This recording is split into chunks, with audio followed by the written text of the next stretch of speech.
sa loob at labas ng bansa. Unang-una mong narinig Sabayan na po tayong napapakinggan sa 65 RMN stations nationwide. Nandito tayo ngayon sa Ilagang Signal TV, Channel 309. Aris, nagyapon kita diri. At sa WRMN, New York, USA. Wala pang ibang reporter dito. Napapanood din tayo sa YouTube at Facebook channel ng RMN Worldwide. Mula po sa RMN Broadcast Studios, Atlanta Center, Manila. Narito ang inyong kasamang tagapagbalita. RMN Network News. Magandang hapon, Pilipinas. Ako po si Radyo Manel Maracol. Araw na po ng Martes, Disyembre 16, 2025. Ako naman si Radyoman Jenny Pahilanga. Narito na Pangulo ng mainit na mga balita. Mga kasama, dating DPWH NCR Regional Director nagsauli ng 40 million pesos na kickback mula sa flood control project. Deliberasyon ng Bicameral Committee para sa 2026 National Budget tuloy ngayong araw matapos itong ipagpaliban kahapon, pero budget ng DPWH hindi muna pag-uusapan. Mahigit 100,000 balikbayan box na halos isang taon nang nakatenga, abay ipinababalik na ng Pangulong Bongbong Marcos sa mga may-ari. Menor de edad na nanonood ng opening of lights sa Dueñas, Iloilo patay matapos saksakin ng 13 beses. Mahigit isang linggo naman bago ang Pasko, DTI tiniyak na walang kakulangan sa supply ng Noche Buena items sa mga pamilihan naman na hindi sumusunod sa MSRP, hindi papatawan na multa ng DA. Sa MSRP, wala naman pong penalty kung hindi makasunod sa MSRP. Ang problema lang po natin kasi it can be evidence of profiteering. At para naman sa RMN IFM Christmas sa Pinas, world-class Candyland sa Kapitolyo ng Iloilo ating tunghayan. Sa atin namang sports balita, tennis star Alex Iyala pasok na sa finals ng women's single ng SEA Games matapos walisin ang pambato ng Thailand kanina. At sa ating showbiz, Chavit Singson balak bilhin ng Miss Universe Organization. RMN Network News. Mga kasama sa detalye ng ating mga balita, unahin natin ang report. May kaugnayan naman sa dating DPWH NCR Regional Director nagsauli ng 40 million pesos na nakuhang kickback doon naman sa mga government projects. Detalye ng balita mula kay Radyoman Jairus sa Piña, Florida. Jai. RMN Live Report.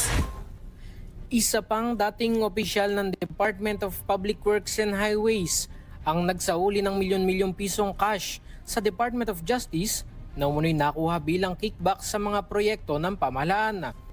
Ngayong Martes nang ipakita ng DOJ ang 40 million pesos na kickback na ibinalik ni dating DPWH NCR Regional Director Gerald Opulencia.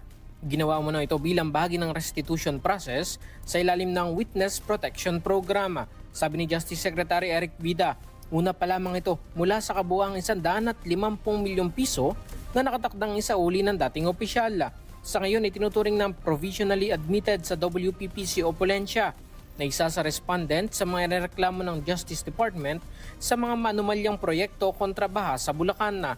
Nauna nang nagsauli ng 110 milyong piso si dating DPWH Bulacan 1st District Engineer Henry Alcantara sa DOJ mula sa kabuuang 300 million pesos na kanyang nakatakdang ibalik.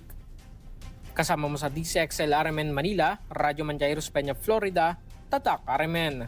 RMN Network News. Dismayado ang isang eksperto sa takbo ng investigasyon sa maanomaliang flood control project na una nang ipinangako ni Ombudsman Jesus Crespin Remulla na may mapapanagot ng malalaking tao na sangkot dito bago mag-Disyembre ang 15. Sa panayam ng DZXL RMN Manila, sinabi ni Dr. Jean Encinas Franco, professor ng Department of Political Science sa University of the Philippines, Diliman, hindi raw sana nagbibitaw ng mga ganoong pangako ang gobyerno para hindi umaasa ang publiko na makukulong ang may mga kaugnayan sa naturang anomalya. Dagdag pa ni Franco, bagamat naintindihan niyang hindi madali ang investigasyon pero dapat din anyang mapanagot ang mga big fishes na may pinakamalaking accountability sa issue.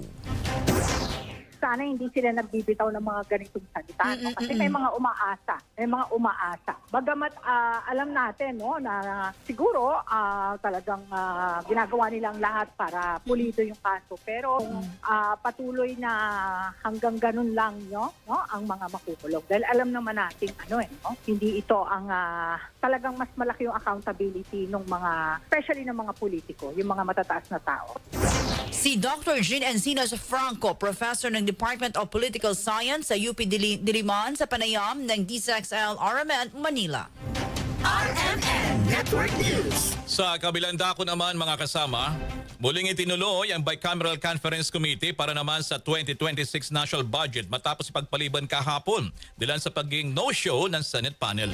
Ayon po dito kay Senator Sherwin Gatchalian, hindi muna tatalakayin ngayon ang DPW's budget matapos magka-deadlock dila naman sa 45 billion pesos na nais na ipabalik sa pondo ng ahensya.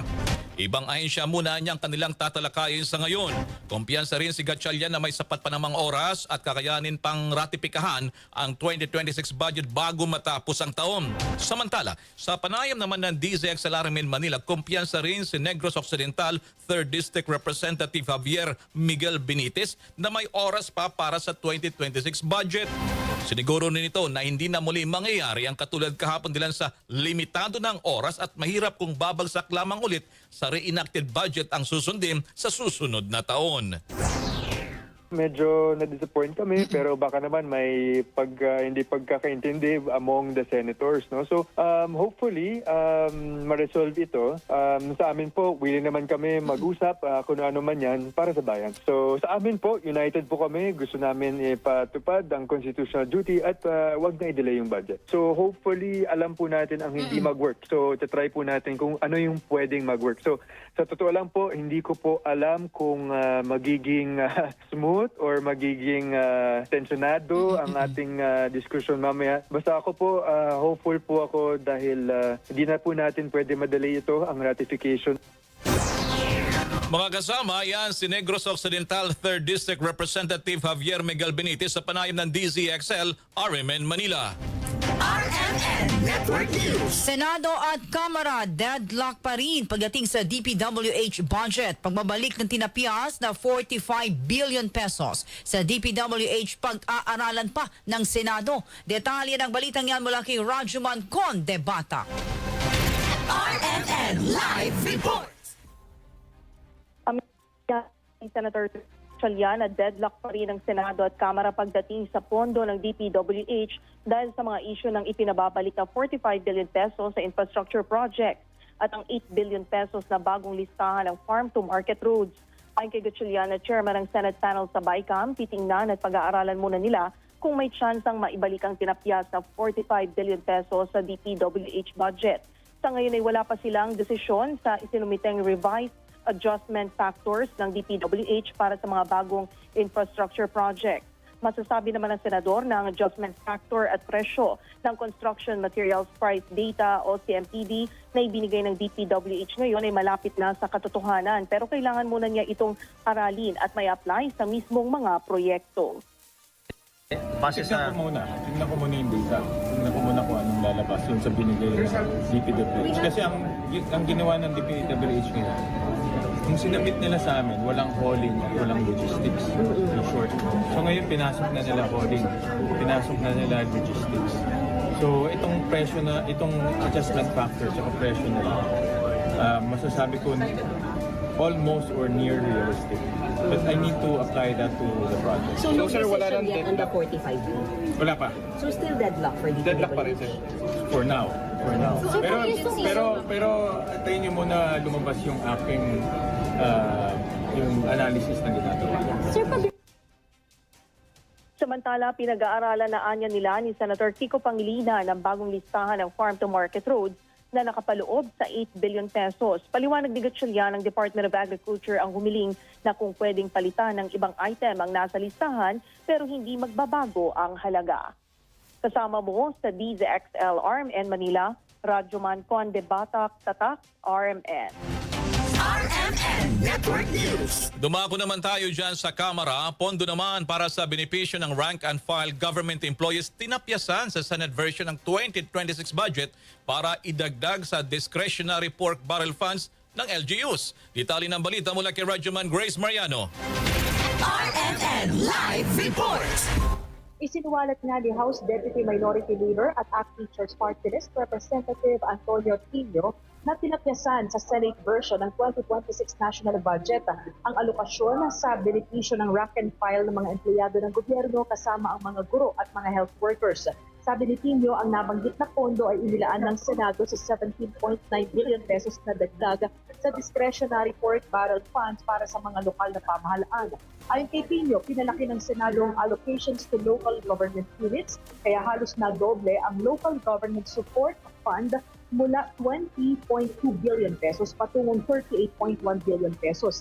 Dismayado si Tino na binawasan ng Senado ang miscellaneous personal benefits of funds ng 55 billion pesos mula sa original na 111.5 billion pesos na siyang nakapaloob sa National Expenditure Program mula sa Malacanang. Dinitinyo sa LGU pork ng Senado ay nananatili ang kinaguriang hard pork na nasa mga kalsada, tulay at mga multipurpose buildings, pati na sa flagship infrastructure projects na nagpapahintulot sa walang limitasyon na large-scale construction katuwang ang mga national government agencies. Bunso nito'y tahasang sinabi ni Tino na kabalinto na ang pinupuna ng mga senador ang patronage-based medical assistance fund na pinalaki ng Kamara, gayong hinayaan naman nila ang mga opisyal ng LGU na gawing kapareho sa pamamagitan ng mga medical assistance, ayuda at iba pa. Kasama mo sa DCXL, RMN Manila, Radyoman Grace Mariano, Tatak, RMN. RMN Network News. Nasa 130,000 balikbayan boxes na halos isang taong nakatenga ibabalik sa mga may-ari ayon kay Pangulong Bongbong Marcos Jr. Detalye ng balitang yan mula kay Radyoman Jairus Peña, Florida. RMN Live Report. 100, more or less 130,000 balikbayan boxes na nakatenga lang dyan, nag-aantay, hindi alam ang gagawin. Now, we will send them back to their owners. Ito ang inanunsyo ni Pangulong Ferdinand R. Marcos Jr. ilang araw bago ang Kapaskuhan na sa kanyang pagbisita sa Ninoy Aquino International Airport Terminal 3 para sa inaugurasyon ng mga bagong pasilidad.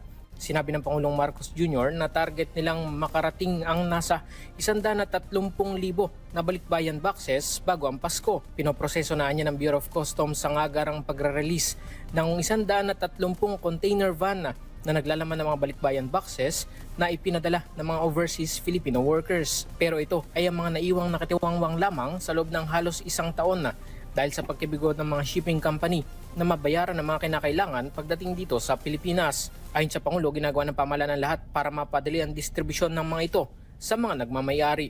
Ang nangyari po rito ay nagpadala po ang ating OFW ng balikbayan box, inuwi dito sa Pilipinas. Yun naman, yung mga nagdala, hindi naman binayaran ang mga dapat bayaran dito sa Pilipinas. Kaya nandun, nakatiwangwang lang yung mga balikbayan box for almost, yung iba, magwa 1 year na.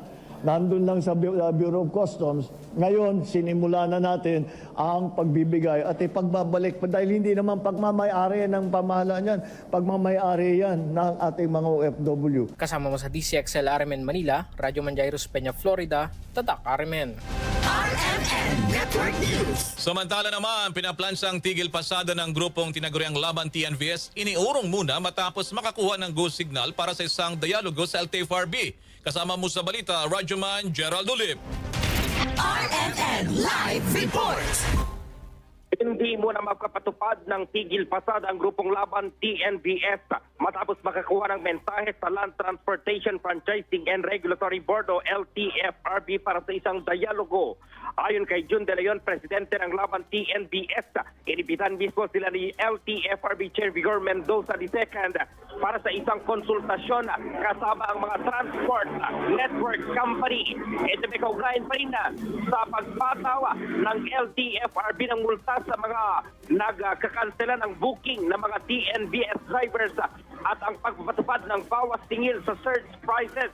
Umaasa si De Leon na kakanselahin ng LTFRB ang pagpapataw ng multa sa mga DNBS drivers sa nagkakansela ng booking, lalo na tuwing rush hour. Gayon din ang pagpapatupad ng bawas tingil sa surge prices. Una rito, plano ng grupo na magsagawa ng tigil pasada tuwing rush hour. Simula bukas, Disyembre 17 hanggang Enero 4 sa susunod na taon. Kasama mo sa DZXL RMN Manila, Radyoman Gerald B. Ulep sa Taka, RMN. RMN Network News.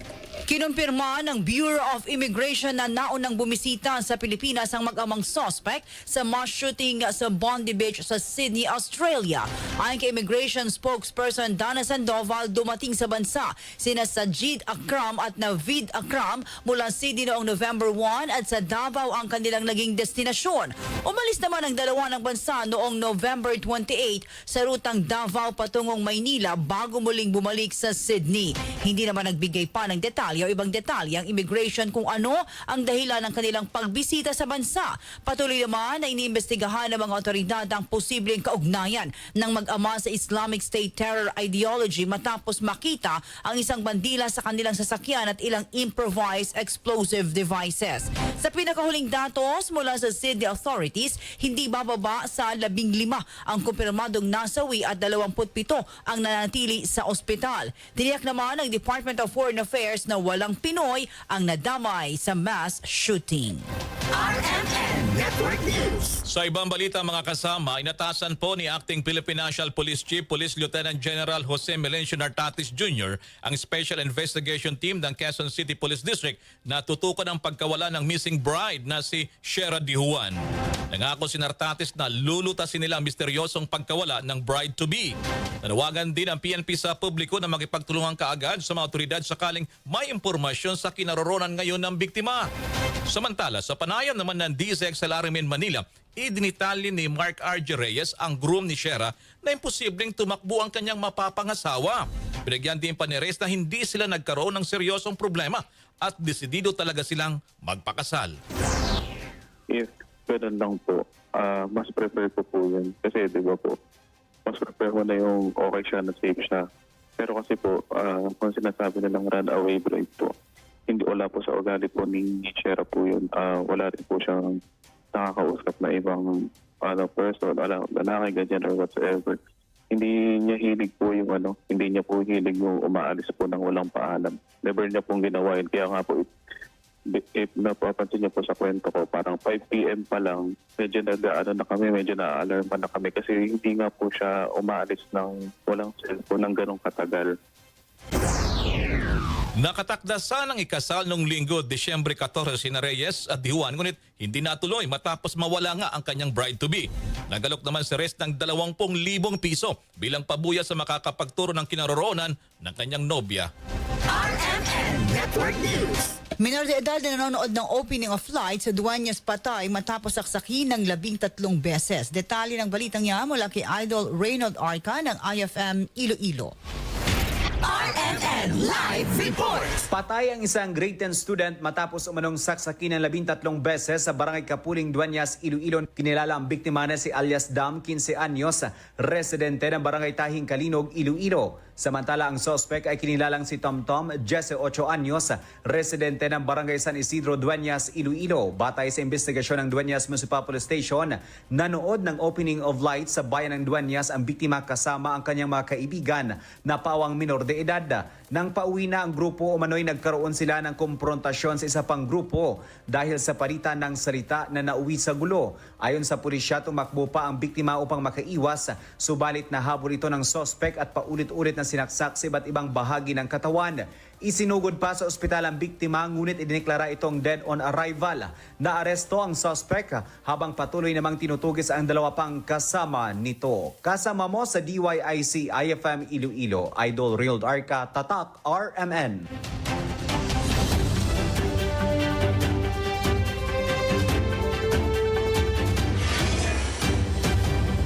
May budag Pilipinas, ito po 2 foreign nationals ang kasama sa mga naaresto ng mga otoridad. Commission on Elections, nangangamba narito ang ulo ng mga mainit na balita.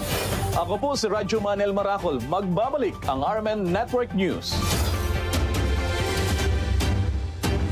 Sovereign rights ng Pilipinas sa West Philippine Sea na 27% ng isdang kinakain natin. Alam mo ba na ayon sa national mapping alam mo ba na ang dagat natin ay hindi lang basta tubig? Marami na tayong napag-usapan tungkol sa West Philippine Sea. Pero bihira natin marinig mismo ang kahalagahan nito sa ating mga mangingisda. Yan ay karapatan natin yan bawat Pilipino. Kaya ayaw po naming mawala ang West Philippine Sea. Sana wag siyang mawala. Sana manatili siyang atin. Sana protektahan. Ang problema naman po, kaya yung China nambubuli. Hindi kami makapatuloy pag hanap buhay. Ay paano? Andyan sila lahat eh. Huwag natin gamitan ng sandataw, basta diplomasya na makuha natin yung, mabawi natin yung lugar na yon.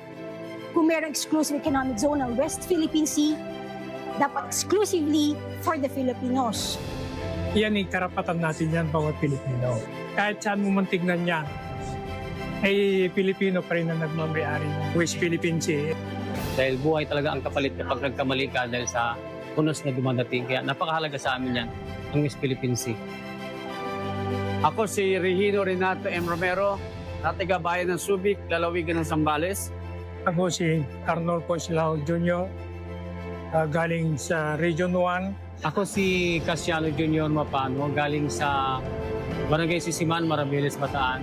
O si Leonido Moralde sa taga Zambales. Ako si Marichel Baraca, galing Bataan. Ako si Nina Sesuka, galing Barangay Sulamagi, Cabugawin ako Sur. Sa aming mga isda, ang dagat ay aming buhay. Hatid sa inyo ng RMN at US Embassy Manila's Fish Fry Program. Sabay-sabay nating damhin ang init ng pagsasama-sama, ang liwanag ng pag-asa, at ang kilig na hatid ng pagmamahal. Dahil ngayong Kapaskuhan, nasaan ka man sa mundo, dito sa RMN, kasama ka sa liwanag ng Paskong Pinoy. Sa bawat tawanan, musikahan at balitang pinagsaluhan, ramdam ang tuwa ng samahan. Tunay na ang Paskong may pusong Pinoy ay masaya't makulay. Mula sa amin, dito sa RMN. Maligayang Pasko, mga kasama. Mas masigla ang pagdiriwang dahil kasama ka sa liwanag ng Paskong Pinoy. RMN Network News. Hindi papatawan ng penalty ang mga vendors na hindi susunod sa itinakdang maximum suggested retail price ng Department of Agriculture sa mga produkto. Ito ang kinumpirma ni DA Assistant Secretary Genevieve Guevara matapos na masita ang dalawang tindera sa isinagawa nilang inspeksyon sa Mega Q-Mart sa Quezon City na hindi sumusunod sa MSRP ng imported na pulang sibuyas. Ayon kay Guevara, posible lang itong maging ebidensya ng profiteering o yung sobra-sobrang kita na mga nagtitinda na kinakailangang imbestigahan. Sa MSRP, wala naman pong penalty kung hindi makasunod sa MSRP. Ang problema lang po natin kasi it can be evidence of profiteering. Kaya nga we need to establish bakit hindi makasunod. Yun po yung parang it's just a showing na parang ano ba to? Excessive pa ang kita dito. So it needs further investigation. CDA Assistant Secretary Genevieve Guevara sa panayam ng DCXL-RMN Manila ipinaliwanag ng mga nahuling tindera na kaya hindi sila makasunod sa itinakdang MSRP dahil masyado itong mababa sa halaga na kanilang puhunan na posible nilang ikalugi. RMN Network News. Sa kaugnay namang balita mga kasama, mahigit isang linggo bago ang Pasko, patuloy ang pagbabantay ng Department of Trade and Industry o DTI sa presyo naman ng ibinebentang Noche Buena items sa mga pamilihan. Ayon po dito kay Trade Secretary Cristina Roque, araw-araw ang sinasagawa nilang price monitoring sa supermarkets kasama yung mga grocery stores at iba pang pamilihan para matiyak na walang overpricing. Sa ngayon, wala namang natatanggap na report ang ahensya hinggil naman sa sobrang mahal na presyuhan na mga bilihin nila sa rin sa itinakda nilang price guide. Pagitiyak din ng DTI, walang kakulangan supply ng mga produkto hanggang matapos ang taon. RMN Network News. Mga baril ng mga PNP personnel hindi siselyuhan ngayong holiday season. Detalye ng balitang yan mula kay Rajaman Marjo Domingo. RMN Live Report.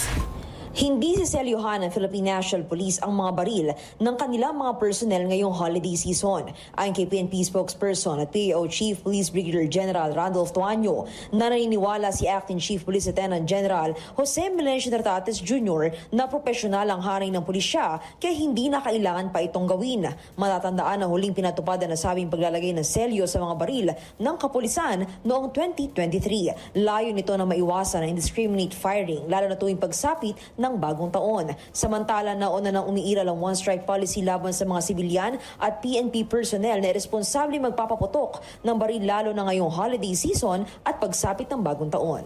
Kasama mo sa DZXL RMN Manila, Rajuman Margie Domingo, Tatak RMN. Gusto mo bang makapunta sa mala Disneyland na lugar? Pwes, eto na ang iyong pagkakataon na bisitahin ang world-class Candyland sa Kapitolyo ng Iloilo. Tunghayan natin sa Christmas sa Pinas Special Report ni Rajaman Lynette Yulatriz ng RMN Iloilo.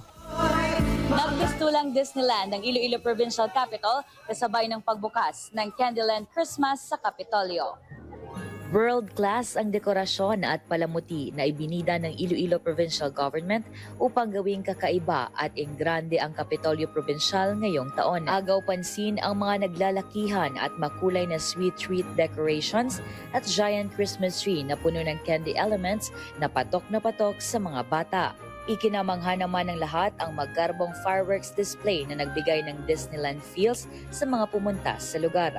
Maliban dito, mayroon ring food fest at libreng film showing para sa mga kabataan. Samantalang pinailaw rin ang iba't ibang universidad sa Iloilo City, kalakip ng Central Philippine University, West Visayas State University at University of San Agustin. Taon-taon, sinisikap ng Iloilo Provincial Government na hindi lamang gawing enggrande ang dekorasyon ng Kapitolyo, kundi maipadama rin sa bawat Ilonggo ang fun, foodie at friendly Iloilo. Kasama mo sa DYRI RMN Iloilo para sa RMN Christmas sa Pinas, Rajuman Lynette Fernandez Yulatriz, Tatak RMN. My heart beats in Iloilo. My heart beats in Iloilo. My heart beats for Iloilo. Sovereign rights ng Pilipinas sa West Philippine Sea na 27% ng isdang kinakain natin. Alam mo ba na ayon sa National Mapping and alam mo ba na ang dagat natin ay hindi lang basta tubig? Marami na tayong napag-usapan tungkol sa West Philippine Sea. Pero bihira natin marinig mismo ang kahalagahan nito sa ating mga mangingisda.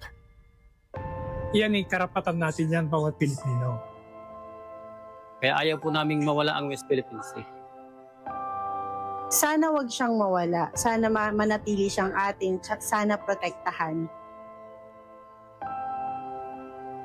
Ang problema naman po, kaya yung China nambubuli. Hindi kami makapatuloy paghanap buhay. Paano? Andyan sila lahat eh. Huwag natin gamitan ng sandata o basta diplomasya na makuha natin mabawi natin yung lugar na yon. Kung mayroong exclusive economic zone ng West Philippine Sea, dapat exclusively for the Filipinos. Yan ay karapatan natin yan, bawat Pilipino. Kahit saan mo man tignan yan, ay Pilipino pa rin na nagmamayari ng West Philippine Sea. Dahil buhay talaga ang kapalit kapag nagkamali ka dahil sa punos na dumadating. Kaya napakahalaga sa amin yan, ang West Philippine Sea. Ako si Regino Renato M. Romero, natigabayan ng Subic, lalawigan ng Zambales.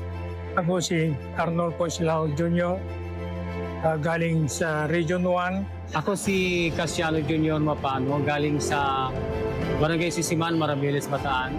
O si Leonido Moralde sa taga Sambales. Ako si Marichel Baraja, galing Bataan. Ako si Nina Sesuka, galing Barangay Sulamagi, Cabugawin ako, Sur. Sa aming mga isda, ang dagat ay aming buhay.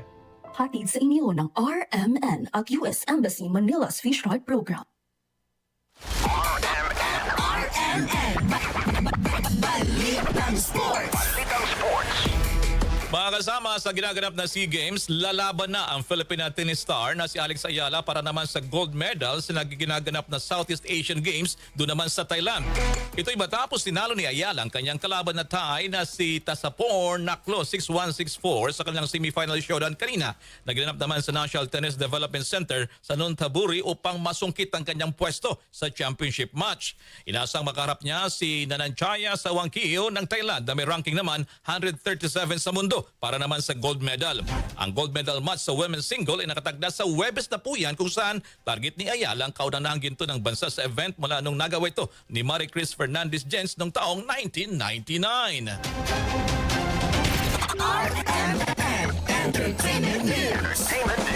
Chavez Singson, balak bilhin ng Miss Universe Organization. Alamin natin niya mula kay Rajaman Alex Furake. Matapos ang iskandalo sa Miss Universe Organization kamakailan, nagpahayag si Chavez Singson ng planong pagbili at patakbuhin ng Miss Universe. Sa isang panayam, sinabi ng dating gobernador at prominenteng negosyante na hindi siya nag-decline o tumangging bilhin ng MUO. Sinabi niya na nakatakda siyang makipag-ugnayan sa naturang organisasyon sa susunod na buwan para pag-usapan at makipagnegosasyon sa posibilidad na bilhin ito. Inamin ni Chavez na ang mga issue sa Thailand at Mexico ay ilan sa mga nag-udyok sa kanya na ituloy ang planong bilhin at patakbuhin ang Miss Universe Organization. Yan ang ating entertainment news. Alex Furake, Tatak, RMN.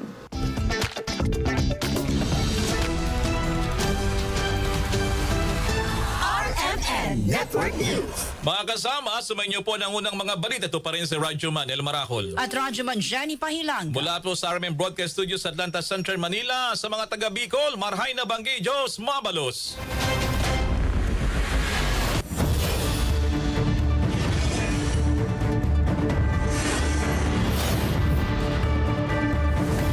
Ako si Radyoman Jenny Pahilanga. Magbabalik ang RMN Network News bukas alas 7 ng umaga.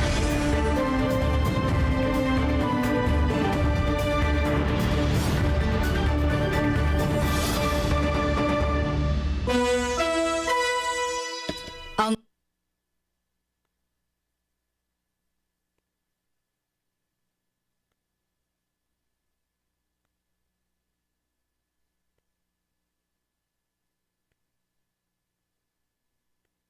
mas pinalawak, mas pinalakas sa paghatid ng mga pinakahuling kaganapan